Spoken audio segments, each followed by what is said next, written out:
সিজদায় পড়ে আল্লাহরে বলবেন, আল্লাহ এই পৃথিবীতে আমি ছাড়া তোমার গোলামের অভাব নাই, কিন্তু তুমি ছাড়া আমার দ্বিতীয় কোনো রব নাই। চোখের পানি ছেড়ে আল্লাহরে ডেকে বলেন, আল্লাহ এই জমিনে আমি ছাড়া তোমার গোলামের কোনো অভাব নাই, কিন্তু তুমি ছাড়া দ্বিতীয় কোনো রব আমার নাই, তুমি ছাড়া দ্বিতীয় কোনো জায়গায় চাওয়ার সুযোগ আমার নাই।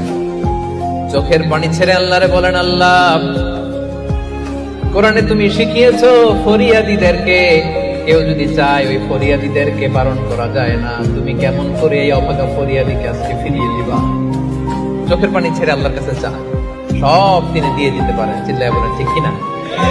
গোটা বিশ্বের সবাই আমাদের যার যা লাগবে সব যদি আল্লাহর কাছে চাই, আল্লাহ যদি সবাইকে সবকিছু দিয়ে দেয়, আল্লাহ বলে আমার ক্ষমতার 1 ইঞ্চিও কমবে না। চিল্লায় বলেন ঠিক কিনা?